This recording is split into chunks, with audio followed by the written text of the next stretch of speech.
ဟုတ်မင်္ဂလာပါခင်ဗျဟုတ်ကဲ့ ပေါ့နော်ဆရာအခုလက်ရှိ MIMA College မှာလည်းစာတင်နေတဲ့ဆရာတူဖြစ်တယ် ဟုတ်ကဲ့ ပေါ့နော် ဟုတ် အခုပွဲမှာ speaker အဖြစ်ပါဝင်ဖြစ်ခဲ့တယ်ဆိုတော့လေအခုကျောင်းသားလူငယ်တွေနဲ့ဓာတ်ရိုက်ထိတွေ့ခဲ့ရတဲ့အချိန်မှာပေါ့နော်ဆရာအနေနဲ့ဘ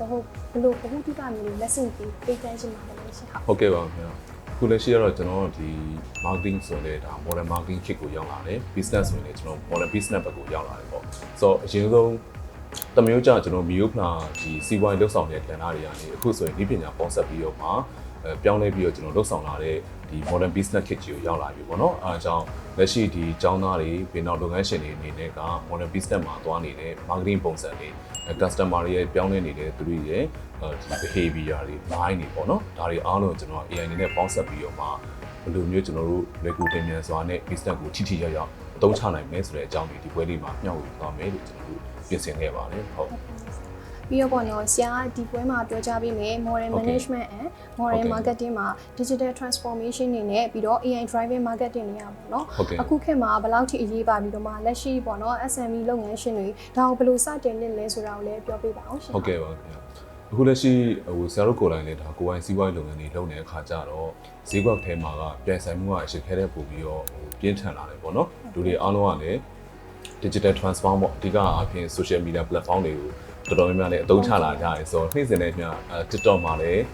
းကြော်ညာတွေတွေ့ရတယ် Facebook မှာလည်းကြော်ညာတွေတွေ့ရတယ်ဆိုတော့တူညီတဲ့လုပ်ငန်းအားလုံးဒီ Facebook မှာရော TikTok မှာရောအကုန်လုံးကိုစီနဲ့အပြိုင်ဆိုင်ကြော်ညာနေကြတယ်ပေါ့နော်ကြော်ညာတဲ့ခါကျတော့ဒီကြော်ညာတွေနေ့စဉ်နဲ့ညတွေ့ရတဲ့စားသုံးသူတွေအနေနဲ့ကကြတော့လေဘယ်ကြော်ညာတွေသူတို့အတွက်ကပို့ပြီးတော့ဘယ် product တွေဒီသူတို့အတွက် offering ပေါ့ပြင်သူတို့ရဲ့လိုချင်တဲ့ needs တွေ wants တွေပို့ပြီးတော့မှ self find ဖြစ်အောင်လုပ်ပေးနိုင်တယ်ဆိုတဲ့အကြောင်းအရာကိုရွေးချယ်မှာသူက confuse တွေဖြစ်လာကြတယ်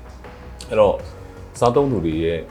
အားလုံး target audience အနေနဲ့ခြုံငုံပြီးတော့တွားပြီးကြော်ညာမဲ့အစားတယောက်ချင်းစီတွားရဲ့ personalized marketing kit ကိုပို့ပြီးတော့ရောက်လာတယ်ဒီတော့စားသုံးသူရဲ့စိတ်ခံစားချက်တွေ mind တွေပေါ့သူတို့ဘယ်လိုစဉ်းစားကြလဲသူတို့ဘယ်လိုပုံစံတွေကြိုက်ကြလဲသူတို့စီမှာဖြစ်နေတဲ့ pain point တွေဘာတွေလဲဒါတွေအားလုံးကိုသိဖို့အတွက်ဆိုရင်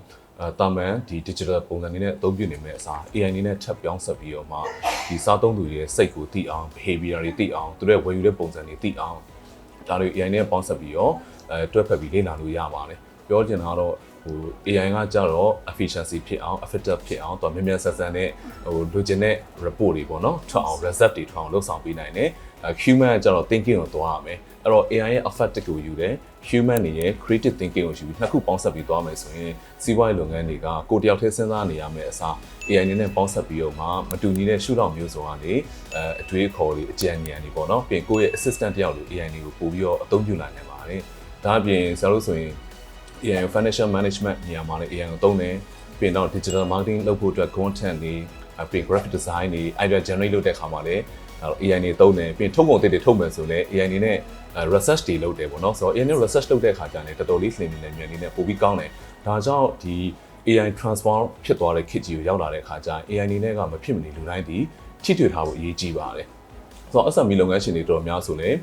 ကိုယ့်ရဲ့လုပ်ငန်းနဲ့ပတ်သက်ပြီးတော့ကိုယ်တောက်တဲ့စဉ်းစားနေရမယ့်အချိန်တွေမှာဒါ AI အနေနဲ့ပေါင်းဆက်ပြီးတော့မှအတူတကွာပေါ့နော်ကိုယ့်လုပ်ငန်းအတွက်ကိုထပ်ပြီးတော့မှ AI နေအသုံးချနိုင်မယ်ဆိုရင်ပုံမကောင်းမွန်တဲ့ကိုယ့်ရဲ့လုပ်ငန်းတွေကိုရှင်းဆက်နိုင်မယ်ဆိုတဲ့ကြွေးချက်လေးနဲ့ဒီပွဲလေးမှာလည်းဆရာက modern business ပေါ့နော်အပြင်နောက်က model marketing ပေါ့ modern marketing management ကောင်းစီလေးပို့ပြီးတော့ UT ပြီးတော့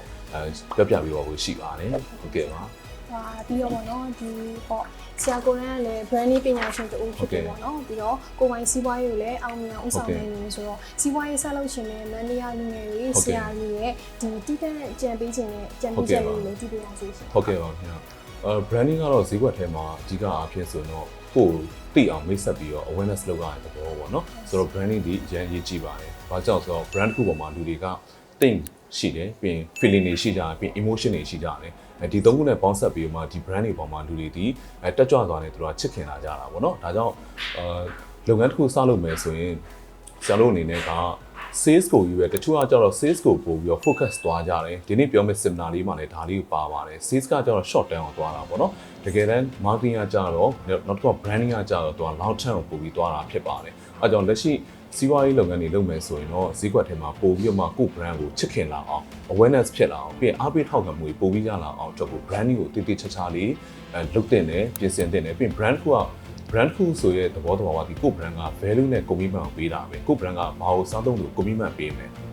အဲ့ပေးမဲ့ commitment ကနေအားလုံးကလည်း long time commitment ဖြစ်ကြမယ်အဲ့တော့စားသုံးသူဒီကို product ကိုအချိန်မီကြိုက်တဲ့အချိန်တိုင်းမှာဝယ်ပြီးတော့သုံးစွဲကိုပေးလိုက်တဲ့ quality value commitment တွေအားလုံးဒီ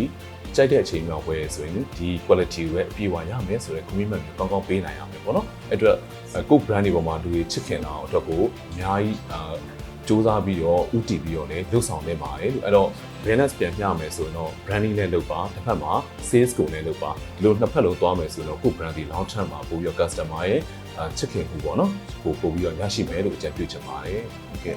ခုလိုဖြေကြားပေးရတဲ့အတွက်လည်းကျေးဇူးတင်ပါတယ် ဟုတ်ကဲ့ပါကျေးဇူးများတင်ပါတယ်ဟုတ်ကဲ့ပါဟုတ်